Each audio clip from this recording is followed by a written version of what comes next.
Setianingsih dengan NIM B1031211209 dari program studi akuntansi semester 4. Di sini saya akan menganalisis laporan keuangan tahunan PT AC Hardware Indonesia Tbk tahun 2020 untuk memenuhi tugas ujian tengah semester mata kuliah Good Governance kelas reguler pagi C. Adapun hasil analisis laporan keuangannya yaitu laporan keuangan adalah suatu laporan yang menggambarkan posisi keuangan perusahaan pada satu periode tertentu sesuai dengan prinsip-prinsip akuntansi yang dilaksanakan secara konsisten serta dibuat dan disajikan dalam neraca dan laporan laba rugi. Laporan keuangan disusun dengan maksud untuk menyediakan informasi keuangan suatu perusahaan pada pihak-pihak yang berkepentingan seperti bahan pertimbangan di dalam mengambil keputusan keuangan. Yang pertama ada struktur kepemilikan perusahaan.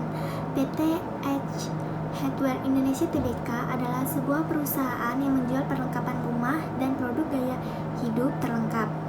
PT AC Hardware Indonesia Tbk juga merupakan salah satu perusahaan besar yang mempunyai anak perusahaan hampir di seluruh Indonesia.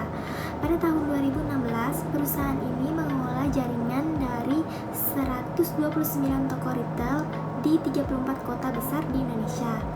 PT AC Hardware Indonesia Tbk didirikan pada tanggal 6 Februari 1996 dan terdaftar di BEI pada tanggal 6 November 2007.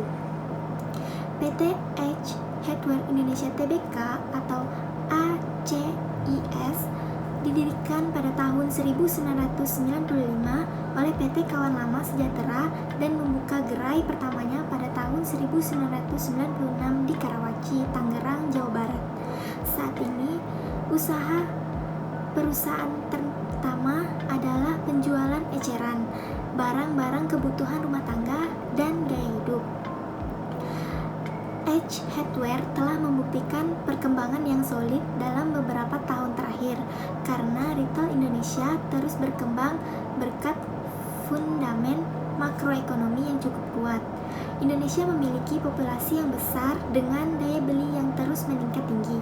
Salah satu karakteristik perekonomian Indonesia adalah konsumsi rumah tangga, merupakan pendorong utama pertumbuhan ekonomi.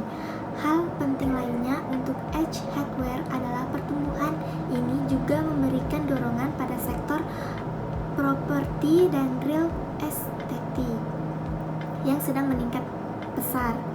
Dan karena pembeli membutuhkan lebih banyak peralatan rumah tangga, strategi utama perusahaan untuk ekspektasi bisnis adalah membuka toko-toko baru di Indonesia.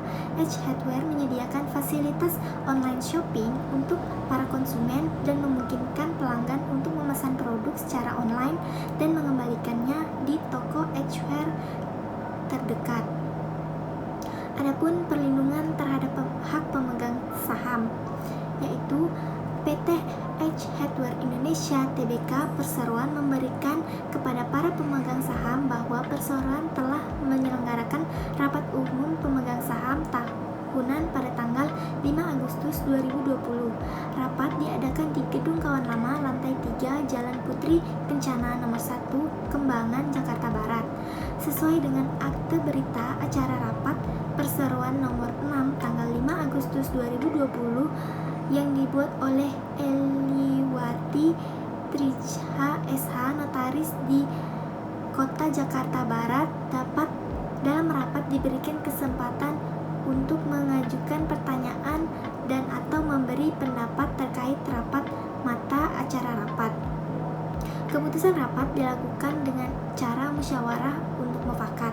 Apabila musyawarah untuk mufakat tidak tercapai, maka dilakukan pemungutan suara. Rapat tersebut telah dihadiri oleh 15.164.260.377 saham yang memiliki hak suara atau setara dengan 88,74% dari seluruh saham dengan hak suara sah yang berhak hadir dan mengeluarkan suara dalam perseroan.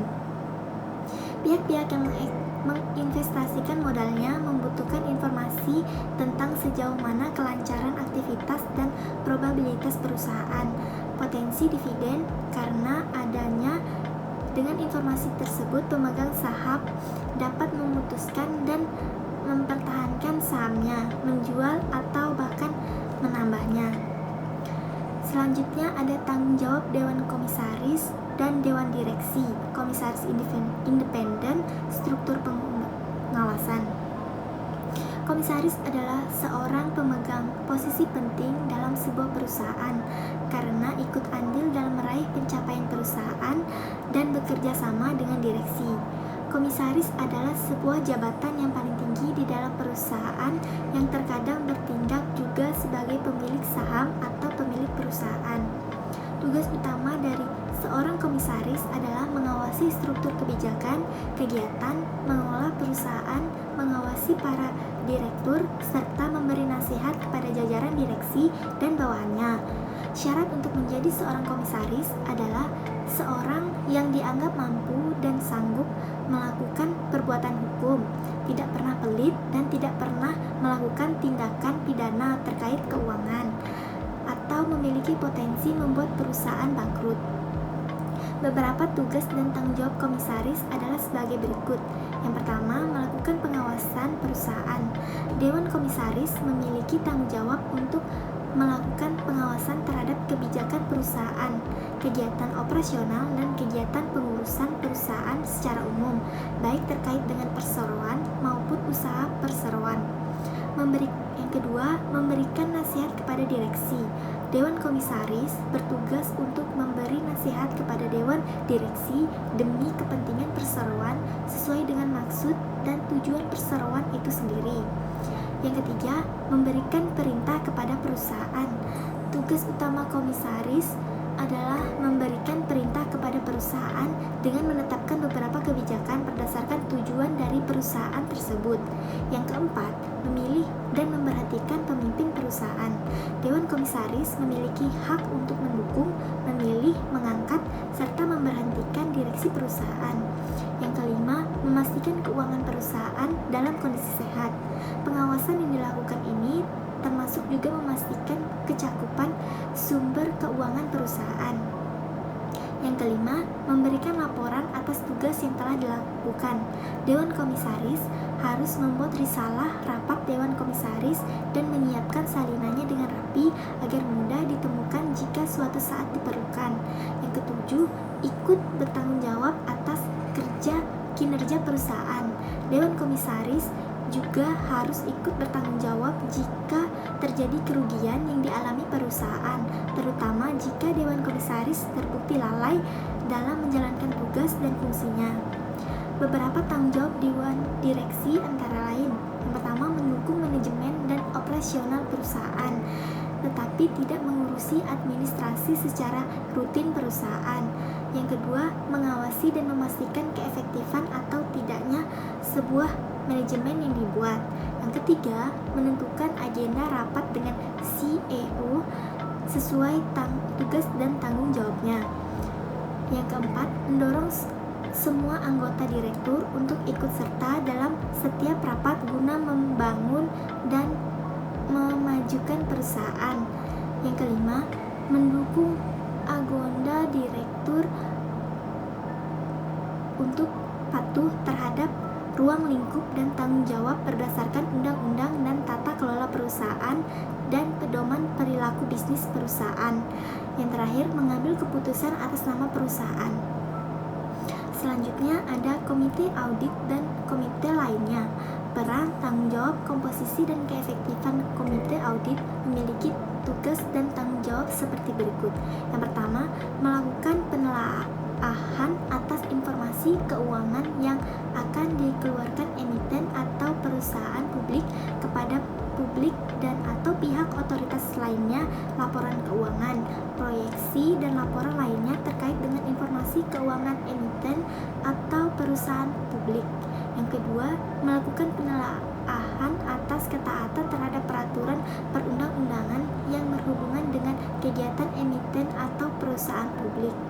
Yang ketiga, memberikan pendapat independen dalam hal terjadi perbedaan antara manajemen dan akuntan atas dasar yang diberikannya.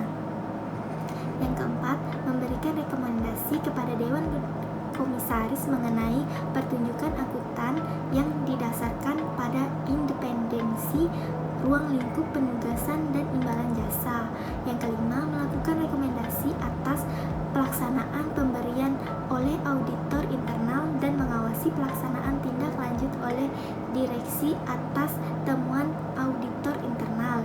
Yang keenam, melakukan penelaahan terhadap aktivitas pelaksanaan manajemen risiko yang dilakukan oleh direksi. Jika emiten atau perusahaan publik tidak memiliki fungsi memantau risiko di bawah emiten komisaris. Yang ketujuh, menelaah pengaduan yang berkaitan dengan potensi akuntansi dan pelaporan keuangan emiten atau perusahaan publik. Yang kedelapan, menelaah dan memberikan saran kepada Dewan Komisaris terkait dengan adanya potensi benturan kepentingan emiten atau perusahaan publik. Yang kesembilan, menjaga kerahasiaan dokumen dan atau informasi emiten perusahaan publik. Sekian hasil analisis saya. Mohon maaf apabila banyak kekurangan dan kesalahan kata. Wabillahi taufiq wal hidayah. Wassalamualaikum warahmatullahi wabarakatuh.